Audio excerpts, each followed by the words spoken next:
আমরা তো এই কথাগুলো অনেকবার বলেছি, আমাদের আগের প্রজন্ম বলেছে, আমরাও বলছি যে আমরা দুনিয়াতে পা রাখছি হচ্ছে শাহাদাতের জন্য। আমরা আমাদের প্রত্যেকটা দোয়ার মধ্যে আল্লাহর কাছে বলি, আল্লাহ তুমি আমাদেরকে রোগে শোকে বিভিন্ন মাধ্যমে অ্যাক্সিডেন্টে মৃত্যু দিও না, তুমি আমাদেরকে শাহাদাতের মৃত্যু দিও। তো যারা এভাবে করে নিজেদেরকে শাহাদাতের মৃত্যু কামনা করে, তাদেরকে যদি মৃত্যুর ভয় দেখায়, তাহলে এদের চেয়ে বোকা কি পৃথিবীতে আর কি হতে পারে? হতে পারে না। 5ই আগস্টের আগের প্রেক্ষাপট আর পরের প্রেক্ষাপট বাংলাদেশে অনেক সমীকরণকে চেঞ্জ করে দিয়েছে। আমরা 5ই আগস্টের আগে ভাবতাম যে এই জনপদে সম্ভবত জুলুমের কোনো নিষ্কৃতি পাওয়া যাবে না। আমরা এটা ভাবতাম যে আল্লাহ তাআলা তো কোরআনে বলছেন, কুলিল্লাহুম্মা মালিকাল মুলকি তুতিল মুলকা মান তাশা ওয়া তানজিউল মুলকা মিম্মান তাশা ওয়া তুইজ্জু মান তাশা ওয়া তুযিল্লু মান তাশা। আল্লাহ তাআলা ক্ষমতার পরিবর্তন করে দেন, আল্লাহ রাতকে দিন করে দেন।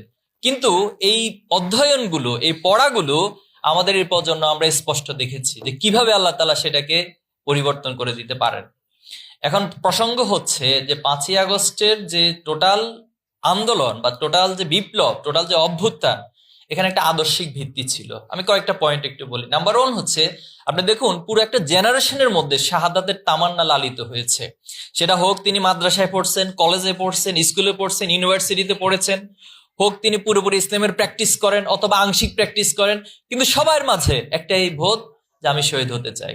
তাহলে এটা তো নর্মাল কোনো জায়গা থেকে তৈরি হয় না, এটা পুরো প্রজন্মের মাঝে একটা আদর্শিক জাগরণ, আদর্শিক চেতনা তৈরি হয়েছে। নাম্বার 2 হচ্ছে, এখানে প্রত্যেকেই অন্যায়ের প্রতিবাদ করার একটা মানসিকতা তৈরি হয়ে গেছে। যে যেই অন্যায় করুক, তিনি যেই হন, যত বড়ই হন, কিন্তু তার বিরুদ্ধে দাঁড়িয়ে আমি সে অন্যায়ের প্রতিবাদ করতে পারি। তাহলে সেটা তো আল্লাহ তাআলার পক্ষ থেকে ঘোষিত বা আমাদের নির্দেশ যে আমরা সৎ কাজের আদেশ দিব এবং অসৎ কাজের নিষেধ করবো। তা'মুরুনা বিল মা'রুফ ওয়া তানহাউনা আনিল মুনকার। পুরো প্রজন্মের মাঝে এই অন্যায়ের প্রতিবাদের একটা মানসিকতা দেখলাম। এরপরে মাজলুমের পক্ষ নেওয়া, জালেমের বিপক্ষে অবস্থান নেওয়া, নিঃসন্দেহে এটা ইসলামের আদর্শ থেকে উদ্গীত হয়েছে এবং পুরো প্রজন্ম সেটাকে ধারণ করেছে। আমরা দেখেছি যেখানে স্যাক্রিফাইসের একটা মানসিকতা, যেটা জিহাদের ময়দানে আমরা দেখতাম যে কোন একজন আহত অবস্থায় আছে, ওনার কাছে পানি নিয়ে আসা হলো, কিন্তু তিনি বলছেন যে আমি পানি পান করব না, আমার অমুক ভাইকে পানি দিন, তিনি পানি পান করলে জিহাদের জন্য, আন্দোলনের জন্য বেশি উপকার হবে। এভাবে করে সবার কাছে পানি নিয়ে যাওয়া হলো, কিন্তু সকলে স্যাক্রিফাইসের কারণে কেউ পানি পান করতে পারলো না, শহীদ হয়ে গেল। ঠিক জুলাই আগস্টে আমরা সেই চিত্রগুলো দেখেছি। কোন একজন আহত হয়েছেন, ওনাকে যখন স্ট্রেচে করে আরেকজন হসপিটালে নিয়ে যাবেন, তিনি বলছেন যে আমাকে নিয়ে টেনশন করতে হবে না, আপনারা সামনের দিকে অগ্রসর হন, আন্দোলনকে আপনারা লিড করুন। কোন একজনকে গুলি করা হচ্ছে, আরেকজন সামনে এগিয়ে যাচ্ছে, তিনি জানেন এই মুহূর্তে ওনাকে সেভ করতে যাওয়া মানে তার গায়েও গুলি লাগবে, কিন্তু তিনি গিয়েছেন ওনাকে নিয়ে সেভ করার জন্য। এই যে একটা স্যাক্রিফাইসের মানসিকতা, এটা পুরো প্রজন্মের মাঝে, পুরো জেনারেশনের মাঝে এই জাগরণ তৈরি হয়েছে। আমরা এখানে দেখেছি যে আল্লাহ ছাড়া কাউকে ভয় করা কি ইমানদারের জন্য জায়েজ আছে? জায়েজ নাই।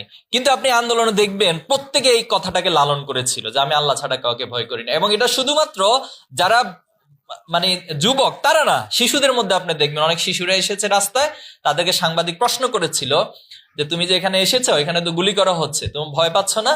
বলছে আমি আল্লাহ ছাড়া কাউকে ভয় করি না। এই যে পুরো জেনারেশনের মাঝে আল্লাহ ছাড়া কাউকে ভয় করি না বলতে পারার মতো মানসিকতা, সাহসিকতা, সেটা জুলাই আমাদের মাঝে তৈরি করে দিয়েছে।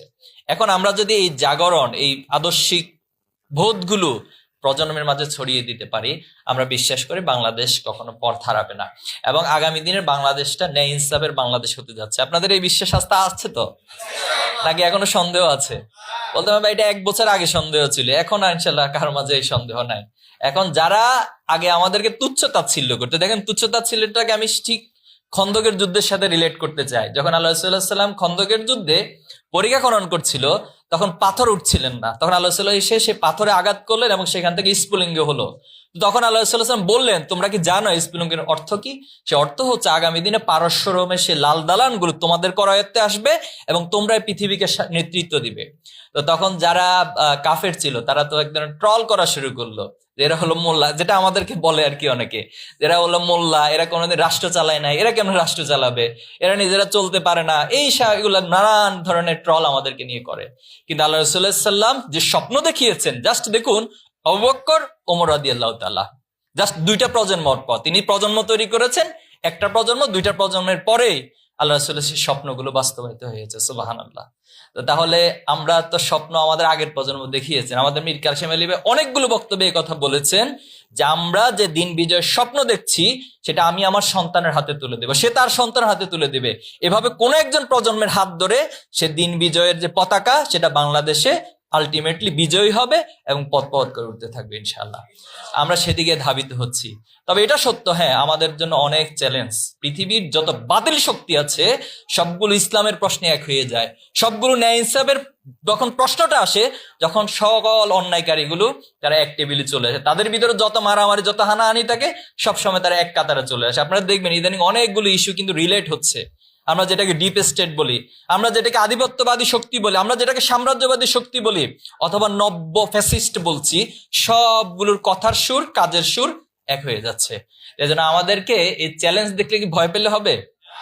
এখন চ্যালেঞ্জের মাত্রা যত বড় হবে, বিজয়ের মাত্রা বিজয়ের পরিধিও তত বড় হবে। এটাই পৃথিবীর ইতিহাস। এজন্য চ্যালেঞ্জ মোকাবেলা করার জন্য যে মানসিকতা, হিম্মত, সাহসিকতা, যোগ্যতা, দক্ষতা, সেটা আমাদেরকে ময়দানে ভূমিকা রাখতে হবে।